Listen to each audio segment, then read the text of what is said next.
के बाद है use of time for comparison. अब ये क्या होता है, जब टाइम शब्द का यूज कंपैरिजन के लिए होता है तो हमेशा एज, मैं लिख देता हूँ एज प्लस में पॉजिटिव डिग्री D1 प्लस में एज का यूज होता है, न कि कंपैरेटिव डिग्री का। ठीक है, कंपैरेटिव का यूज नहीं होता। फॉर एग्जाम्पल है जैसे कि my phone is 3 times cheaper than yours, तो ये चीपर नहीं आएगा यहाँ पे क्या आएगा, एज चीप एज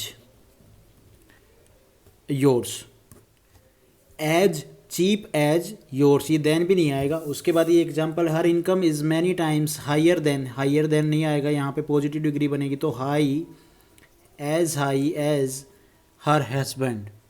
इस सेंटेंस में क्या है, टाइम का कंपैरिजन हो रहा है ना, her income is many times higher than her husband. तो हम यहाँ पे ये वाला जो रूल है, एज प्लस में पॉजिटिव डिग्री और एज का यूज़ करेंगे, तो यहाँ पे ये हायर क्या है, ये तो हमारी कंपैरेटिव डिग्री है, उसको हम यूज़ ना करके क्या करेंगे, as high as her husband, ये देन भी हट जाएगा। उसके बाद क्या बताया गया है, कुछ एडजेक्टिव ऐसे हैं जिनका यूज़ नाउन के पहले नहीं होता है। और कौन से हैं वो एडजेक्टिव, देखो ये due, glad, afraid, asleep, ready, unable, alike, worth, sure, ill, alone, well, sorry और भी हैं। तो इन एडजेक्टिव्स का यूज नाउन के पहले नहीं होता है। फॉर एग्जांपल ये देखो, afraid child, asleep baby, ill lady are wrong expression, ये गलत होते हैं, ऐसे गलत माने जाते हैं। ठीक है, इल लेडी ये वाले गलत होते हैं। For example, it is a worth seeing movie and we must watch it. यहाँ पे इस सेंटेंस में आप देखोगे जो ये वर्थ है मूवी के लिए यूज हुआ है, तो भैया ऊपर रूल के हिसाब से यहाँ पे मूवी कहाँ पे आएगा, it is a movie worth seeing. In word कुछ एडजेक्टिव ऐसे होते हैं जिनका यूज़ नाउन के पहले नहीं होता है। तो हमारा मूवी तो नाउन है, नाउन के पहले वर्ड थोड़ी ना यूज़ होगा, ये तो बाद में यूज़ होगा, तो ऐसा हो जाएगा, it is a movie worth seeing and we must watch it. उसके बाद the order of adjectives qualifying a noun.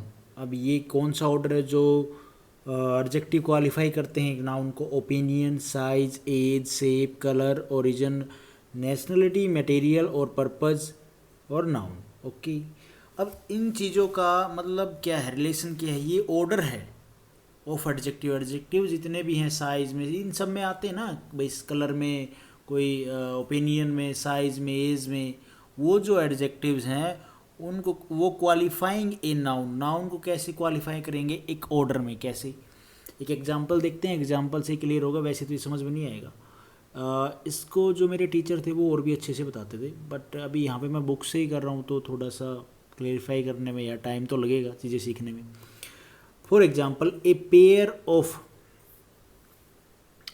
Black Indian leather riding shoes. अब यहाँ पे नेशनलिटी भी आ गई है, कलर भी आ गया है, ठीक है, पेयर भी आ गया है, लेदर मटेरियल भी आ गया है, ये रहा मटेरियल, पर्पज़ राइडिंग के लिए, और शूज़ क्या है, नाउन हो गए हमारे। अच्छा टीचर क्या है, यहाँ पे समझ में आई गई ना चीज़। यहाँ पे ओपिनियन मतलब किस चीज़ को लेके, साइज, एज, पेयर, ठीक है जी। उसके बाद कलर पे आया है, ये शेप पे नहीं, पेयर तो क्या है मतलब यूँ कह लो, साइज़ कह लो, दो चीज़ें हैं उसमें। एज यहाँ पे नहीं है। A pair of black, colour हो गया, ओरिजिन या नेशनलिटी हमारा इंडियन, मटेरियल लेदर, राइडिंग किस पर्पज़ के लिए, राइडिंग। तो इस हिसाब से जब आपको सेंटेंस ऐसे गिवन हो, इसके बेसिस पे और भी मैं एमसीक्यू जब प्रैक्टिस करूँगी तब अच्छे से बताऊँगा और भी। मतलब ये एक ऑर्डर होगा जिसके हिसाब से हमें इन चीज़ों को लिखना है।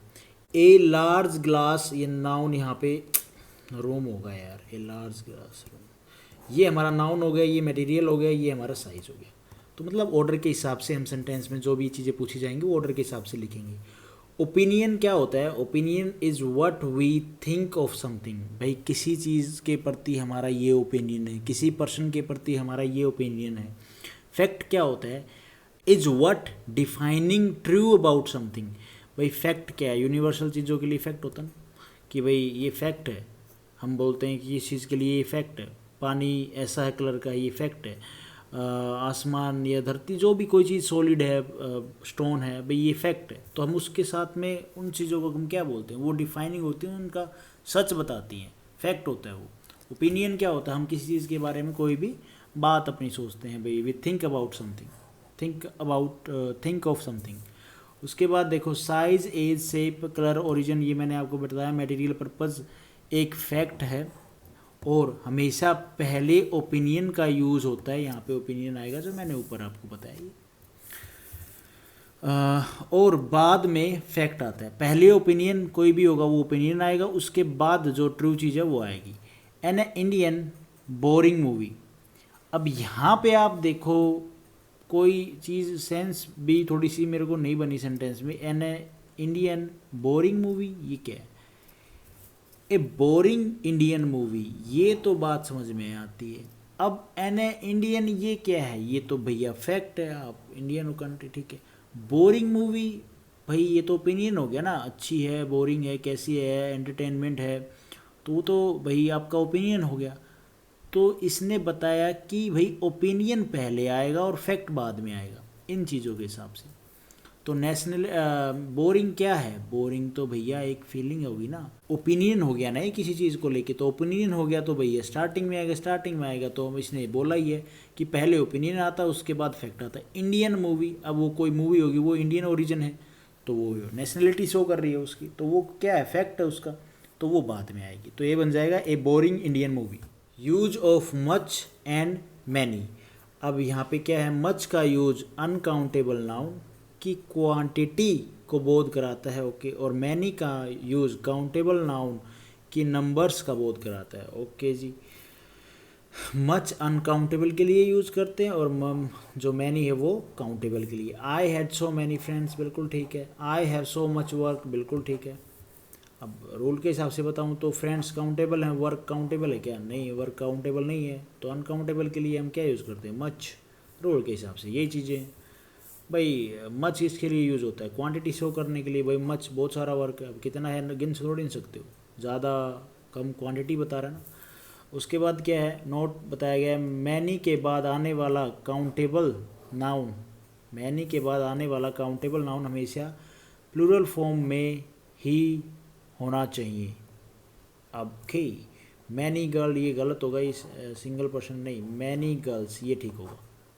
उसके बाद है यूज ऑफ, ये TOO और ये वाला टू, ये ठू बोलते हैं हम इसको, टू। स्कूल टाइम से तो यही पढ़ते हैं।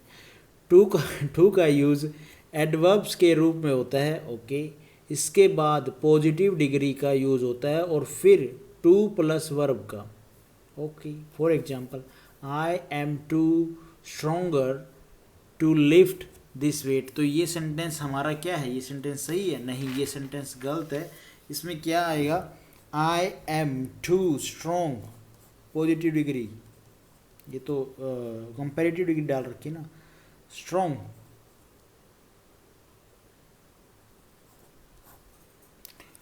टू लिफ्ट दिस वेट, कभी कभी ये भी लिखने में दिक्कत आ जाती है, ठीक है। तो ये ऐसे सेंटेंस बनेगा। इसके ऊपर, इस चैप्टर के ऊपर मैं जल्द ही MCQ लेके आऊँगा। फ़िलहाल मेरे ये सारे चैप्टर का रिवीजन हो जाए, उसके बाद हर एक चैप्टर के MCQ आएंगे, वो भी प्रीवियस ईयर के।